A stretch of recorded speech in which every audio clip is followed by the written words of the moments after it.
જ્યારે પણ રોકાણ થાય ત્યારે જેવી રીતે હમણાં ભાઈએ કહ્યું કે તમે એટલું મોટું રિસ્ક ના લો કે તમારી જે પોર્ટફોલિયોની ક્ષમતા છે બધી જ તમે ડાયવર્ટ કરી દો એક તરફ.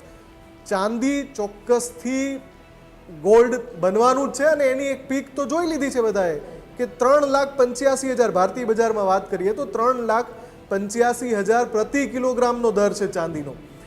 હવે એ દર સુધી તો પહોંચવાની આશા છે જ બધાને.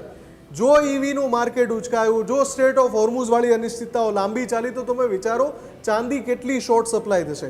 સોનું અને ચાંદી મોંઘા થયા, એની સાથે સાથે કોપર પણ મોંઘું થયું છે. એટલે ચાંદી હજુ પણ મોંઘી થવાની જ છે. આપણને એ ખબર નથી કે હવે રેલી આવશે કે ખાલી ધીમે ધીમે એક કહેવાય કે તંદુરસ્ત વધારો થશે એમાં, એ આપણને ખબર નથી, કેમ કે એ નક્કી કરશે જેવી રીતે વૈશ્વિક બજારો નક્કી કરતા આવ્યા છે એ રીતે.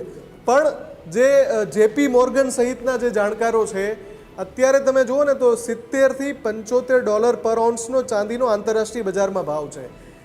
ત્યાંથી માંડીને $100, $125, $150, $165 અને બહુ જ એગ્રેસિવ જેનું ફોરકાસ્ટ છે એ લોકો કહી રહ્યા છે કે ચાંદી $300 પર ઓન્સ સુધી પહોંચી જશે. એટલે 4 times ધેન નાવ, અત્યાર કરતાં 4 ગણી કિંમત.